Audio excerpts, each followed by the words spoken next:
28-yard line of Auburn. Bama going left to right. Bryce gets the snap, knee high. Looks, throws the fade route, near side end zone. Got it! Caught! Touchdown, Alabama! Caught by Ja'Cory Brooks in the end zone. And Chris Davis takes it to the back of the end zone. He'll run it out to the 10, 15, 20, 25, 30, 35, 40, 45, 50, 45. There goes Davis! Oh my God! Davis is going to run it all the way back! Auburn's going to win the football game! Auburn's going to win the football game! And Alabama has come from nowhere to defeat the Auburn Tigers in multiple overtimes. Welcome to episode 8 of Tide and Tigers. Chance, this is like a father seeing a young son score his first touchdown. First of all, there's Fresh and then there's Jaden Daniels Fresh. I mean, this is the hottest thing on the block right now. But your Commanders win the biggest game of the year. You advance and beat me in the head-to-head for the first time all year. This is a big week for you. We've been calling this for a couple weeks, but it finally all happened. And here you are, looking so humble, just working on the microphone, just staying in the moment. I've been winning. Yeah. I was wondering when you were going to put the jersey on. You finally did. It looks great. Not as great as Jaden Daniels is playing, but we'll get to that. But hats off. What a week for you. Tip of the cap to you. Mm-hmm. Let's get to the action. NFL divisional round, 4 games, 4 really good games, some better than most. Yeah. I guess we'll start with the Chiefs and the Texans to start with. Chiefs beat the Texans 23-14. Mahomes and Kelsey dominate. Kelsey 117 yards and a touchdown. What's your initial thoughts of the game and how it played out? Wasn't there a couple defensive touchdowns or something from the Texans early on? Was that it, or am I thinking of a different game? Chance, you got to get focused here. I'm not even concerned with that game. All I care about is Commanders. Listen, so I really did pay attention So to it. if you're going to be running this show with me, you got to watch all the games, not just the Washington game. I did watch it. I just don't know if I was paying attention to it. I think I was on an NCAA tournament. Okay. So the Commanders, the Texans game you were talking about was the week before when they had all the interceptions. That's it. This they won. Yes, they did. They did not win this game. So if you'll check back and look at the stats.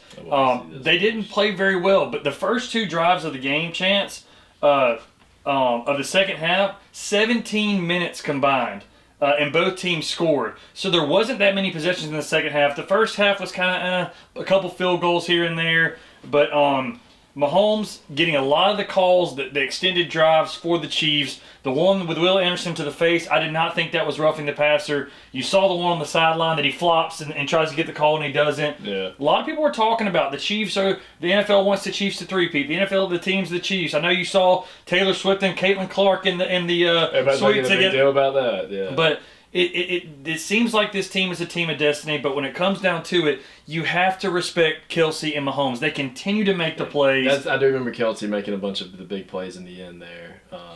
I don't see how he's always open. Yeah. Like Hopkins, Worthy, these other guys haven't stepped up and had these monster games. I would be doubling Kelsey and making the other guys beat you, and nobody's like does that in the playoffs. I mean, they used to have Tyreek Hill, so it used to be a lot different. But now, you go back and look at the box score of the game. It was not really a lopsided effort. But yeah, 23-14 was the final. You see, Kareem Hunt rushed for 40. They rushed for 50 yards, and then Worthy's the next best receiver at 45 yards after Kelsey. Yeah. So it all was Mahomes and Kelsey. But I just think without Tank Dell, Nico had a pretty good game. Excuse me. But C.J. Stroud, no touchdown passes. Mixon had a good. They ran for 150 yards. Yeah. They just couldn't score in the red zone. Held to field goals, but they missed a field goal and they had a field goal blocked. So just 7 receptions for 117 yards for Kelsey. Yes, and a lot of them, he was wide open, and I just don't see how that happens. But again, there they go, just squeaking by. I will say at the end of the game, I know you saw they were up by 11 and was covering the spread, and they take the safety to take it to 9. That line was at 9.5. I think it kind of ended at 9.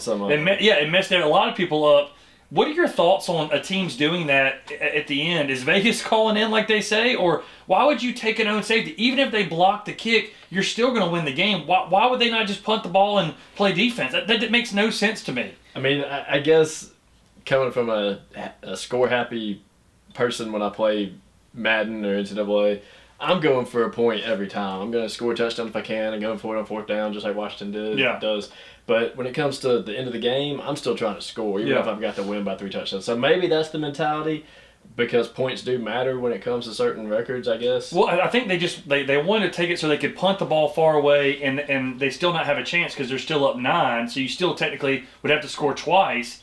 But, I mean, maybe they don't want to get a kick blocked and then, and give them a chance at an onside kick. It probably, maybe it does add up. I don't know the strategy, really, because like I said, I'd be put points on the board. Yeah. Expecting them not to be able to catch back. Well, I'm going to talk about another strategy later, and I'd love to get your thoughts on that. But, yeah, Chiefs win again, conference championship again, at home again.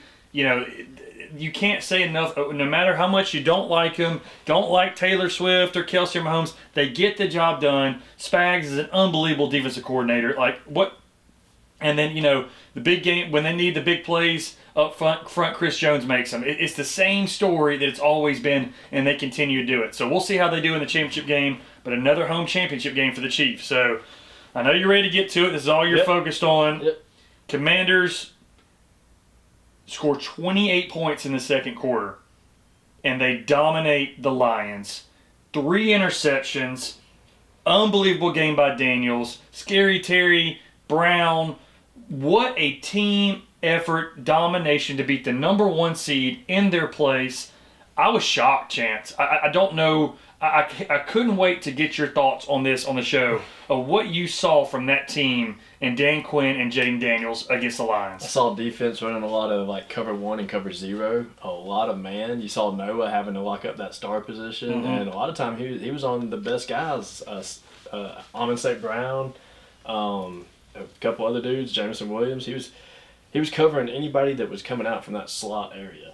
And the whole defense had to bracket everybody and lock them down. They were doing great. Yeah. It was really the thing that scared me was we couldn't stop the run. Yeah. And when it became Goff getting injured and Bridgewater coming in, I told you right away. I said this actually concerns me more because they're going to become a run-heavy team, and they're going to beat us that way. But then he started throwing the ball and they started scoring. Yeah. So it didn't really matter how they were playing. I thought Bridgewater was going to be the game changer. Then they bring him back out and put Goff back in. I think an injured Goff kind of held them back a little bit. Well, he got popped too. He did. And they would have called that unnecessary, unnecessary roughness. It's not targeting the NFL, but unnecessary roughness. So they're taking the mindset of Dan Quinn. They play nasty.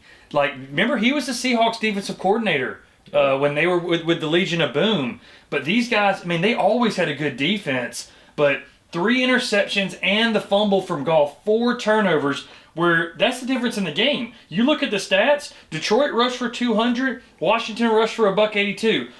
Daniels threw for, I think, 200 and, how many yards was he? It was 229, it showed. 299. Goff threw for 320. The difference is the 4 turnovers. Mm-hmm. I think I saw Brady saying this about Belichick. You can't win if you beat yourself. I would agree on the 4 turnovers as well, but how many times did we convert a 4th and short? So technically, that would have been a turnover if we give it over at that point. But that right there extends every drive and gets us into the end zone that drive. They capitalize on the turnovers. The same thing that great teams always do. They capitalize and they score touchdowns off the turnovers. But a little bit different than the Baltimore game. I don't want to jump to that, but I felt like that. To me, the turnovers for Baltimore, Lamar, he could have just taken the sack. Andrews was trying to make an extra play and he gets it bumped on him.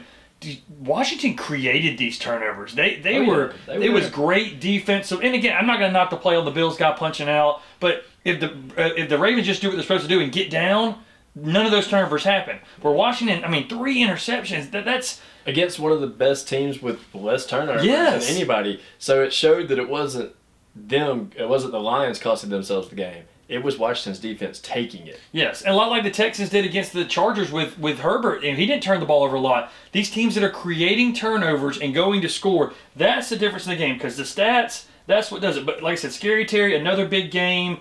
You can't say enough about Jaden Daniels. This kid is special. Oh, yeah. I think he's one of the futures of the NFL. The tough thing for him is there's so many other good young quarterbacks, but a lot of them are in the AFC.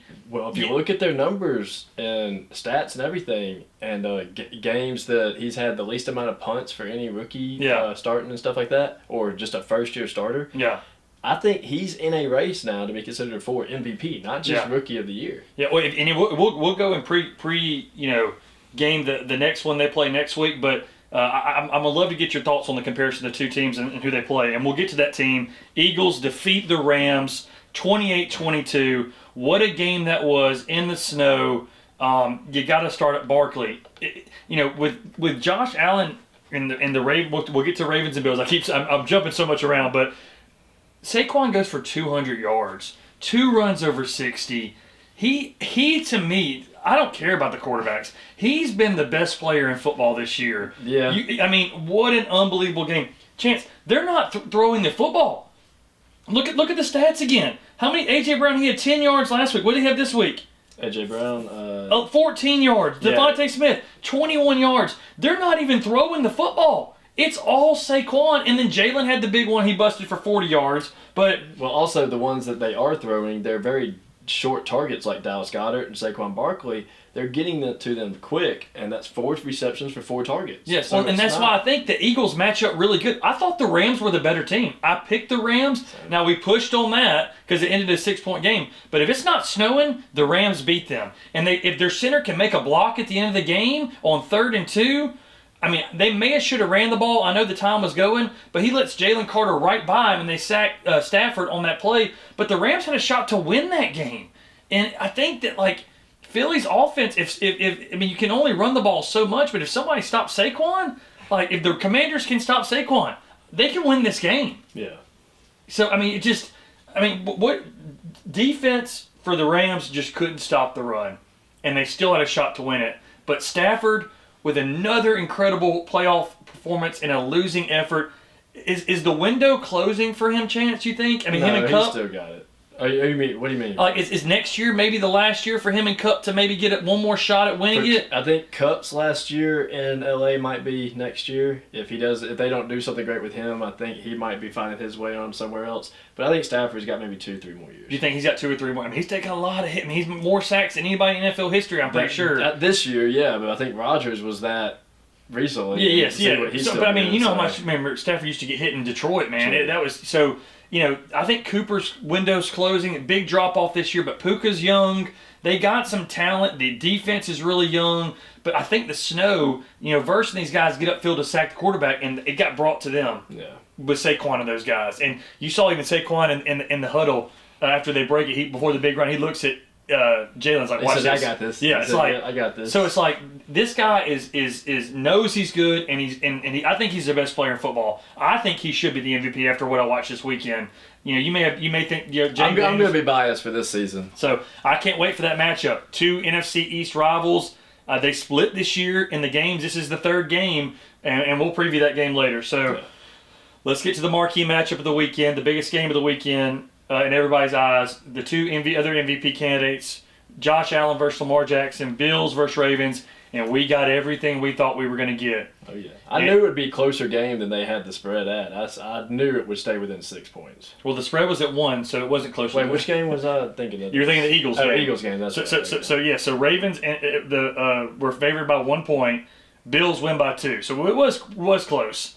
So you may have got caught up in your teases and yeah, that's what I'm looking at. Yeah, all right. So I'm looking at this, Chance, and I'm saying to myself, they fumbled the bag again. Lamar Jackson, we talked about the costly turnover he had trying to extend the play. The Bills, Josh Allen threw for 127 yards. But no touchdowns. No touchdowns.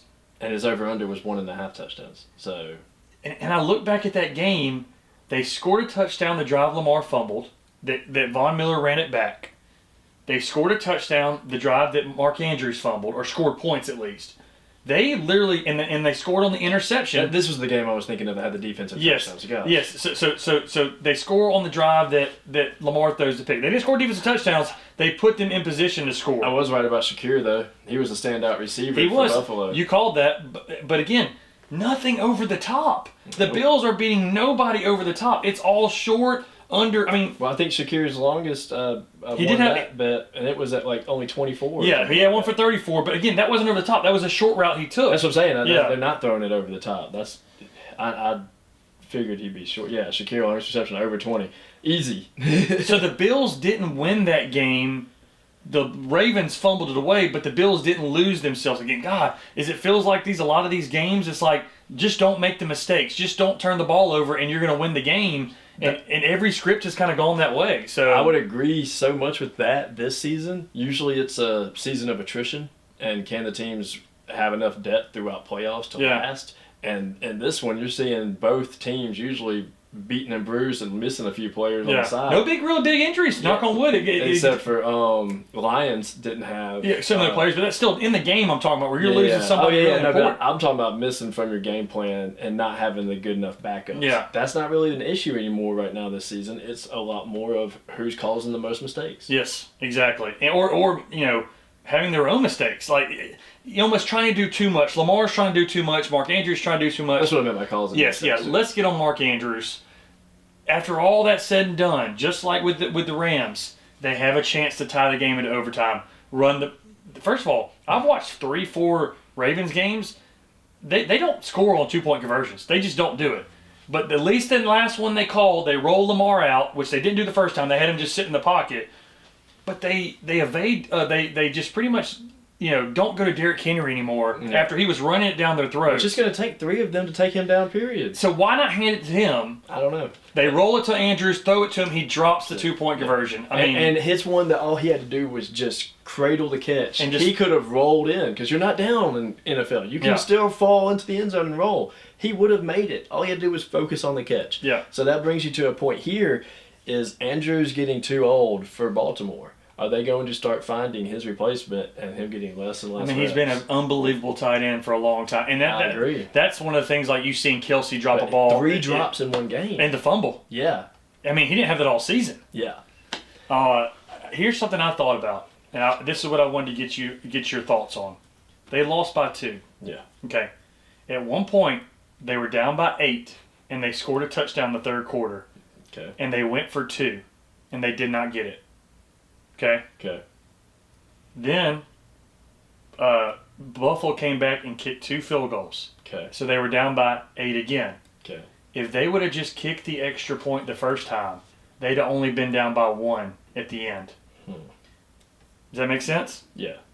So at one point it's 21-13. They're down 8. Henry scores a touchdown. It's in the third quarter. It's not the fourth quarter, and they go for 2. If they'd have just kicked the field goal, it would have been 21-20. 19 to... They just kicked the field goal, 21-20. Bass kicks the field goal, 24-20. Bass kicks the field goal, 27-20. And then at the end, they'd only had to score and kick an extra point. So it's like, sometimes I think you overthink things. Like, we gotta score 2 now. Maybe they wanted to tie it in the third. I don't know. Like, I was wondering what your thoughts on that. Do you always go for 2 and tie the game at that point? I mean, you're asking a Commanders fan right now who's living and dying on 4th down. Yes. So I would say in these situations against a team like the Bills, where Josh Allen, if he's ahead of you, he's going to probably remain ahead of you. You probably do take the risk. Okay. But in the end, hindsight's 20/20. That would have been the game changer. That was the first time I've seen that happen. To where like, man, I thought about it, I'm like, if they just kicked the extra point on the first time, they'd have been kicking an extra point now with Justin Tucker, and you're going into overtime and not having to even go for 2. That's very true. I just had never seen that and thought about that playing out. It's like they thought too much, and where they just would have stuck with the game plan, they'd have been tied anyways. So, or been going for 2 for the win. Right. So anyways, unbelievable ending. Andrews, I hate that a lot of it's put on him. It was a huge drop. That guy's been a heck of a player his career. I mean, he's still got a career, we hope, but that was just a good point to look at is he on his way out? Well, the Ravens fall short again. And that's the thing, is that Lamar's going to take a lot of heat from this. Andrews is going to take a lot of heat. But they haven't made a conference championship game chance. I mean, you saw what they did bringing Henry in. Yes. And the amount of impact he had. To expect the new incoming star to be a game changer to get you into a Super Bowl is a lot of pressure. But to expect a game-changing star like Henry to get you into the playoffs, that was expected, and they succeeded in that. So I do think that this is a good momentum for them going into next year. They're definitely going to be a top 4 team next year. Yeah. Well, and there was another possession too where they got down to the 2-yard line, Chance, and they ran it with Henry. Okay, so here it is right here. I think I remember. Huge pass. They run it down the 2-yard line. They run it with Henry on 1st and goal, and he loses 1 yard. So they're on the 3. Then they try to pass it, and Lamar gets sacked, and they settle for a field goal. It's like, I don't know why they just didn't continue to feed him, because you saw in the second half, when they really got rolling, it was all the running game. Yeah. So it's just overthinking things. Why go away from what's been giving you success? That'd be like the Eagles not getting it to Saquon. Like, this guy we've rode all season. Why go away from it now? You know, but it's hindsight's 2020. But that game just it was unbelievable. I could not believe the Ravens lost. So, all right, we got our matchup set: Chiefs versus Bills again. Eagles versus Commanders. We'll get to that on our picks later. And our record from last week. Well, we don't finish the record. yeah, we got to go to our segment. No. National Championship. Do you forget we had that on Monday night? I think everybody forgot because it was probably the biggest snooze fest. And maybe it's not because the SEC was in it, but I just felt like... we still had our money on it and everything else. It was just... I guess you kind of expected Ohio State to win. Yeah. But nobody wanted them to. And then they just took off with it. And man, Notre Dame was just playing catch-up for the whole rest of the game. But a lot of people I talked to, some didn't even tune into the game. It was just maybe no superstars. I don't know there was just not the luster around a national championship game. Maybe people were college football tone deaf by the end of the 12-person playoff. The hype wasn't there this year, Chance. I think that just tells you a lot of the people only care about what they like. Yeah. They don't support and don't care about viewing and watching. They'll just get the recap on SportsCenter later at midnight. But if Manziel was playing, I don't like A&M, but I watched every game he was playing. Same thing. You're a much better fan than a lot of these guys who. But you did too. I watched the game. Okay, I watched the game. Yeah. But I'm just saying, like, miss it. there was no star power. Like, you got Will Howard versus Riley Leonard. There just wasn't really any, like... I would disagree on the receiver aspect. I mean, Jeremiah Smith, he's still a young kid, but, like, I don't think people were like, oh, I'm watching Jeremiah Smith. Like, there was no must-see, like, person that college is so much about superstars. And, again, I said this earlier. College football, I can't wait till somebody in the NIL era comes up that's like a Baker or a Johnny or a Tebow or a Cam. We haven't had a superstar like that in a couple years. I mean, you've got one in Texas right now. He's coming up. Arch, but still, that larger than life personality. That's banking on his last name. I'm talking about I can't wait to see a guy that actually is a larger than life personality. RG3, I even throw him in that. That's going to make over $10 million playing college football because of the jersey sales and everything. And we didn't have that. We haven't had that in a couple years. So that to me is, I think, why maybe the lackluster. But I mean, what was the viewing ratings? Because, like I said, you were talking to people around you, and I think that's more the thing. You're talking to all SEC people in yes, Alabama, yes. SEC people. Yeah. I really don't think they care about watching a full game. So, and maybe because the game started the way it did, Ohio State goes up 31-7 at one point. And then the second half, I feel like that with Notre Dame, having any kind of way to get back into it, just like the Chiefs game, the second half, the first half was the same. Notre Dame opens up with a 10-minute drive, and then Ohio State answers that with a 17-minute drive. So you're almost, the first half's almost done after 2 drives. But then Ohio State gets on a roll, and they go up 31-7. But still, hats off to Marcus Freeman and Notre Dame. They fought back, Chance. I thought that game was long over, and then next thing you know, I look up, and it's an 8-point game, and they got a shot. They couldn't get the stop in the end. Howard hits Jeremiah Smith on the big shot down the sideline, gets the field goal, which was very important to some people. Line was, I think, 9.5, and Ohio State won by 11. But you have to give Ryan Day credit. While Chance is looking up the viewership, you have to give Ryan Day credit. I even gave the shot if he was started on third base. He gets it done.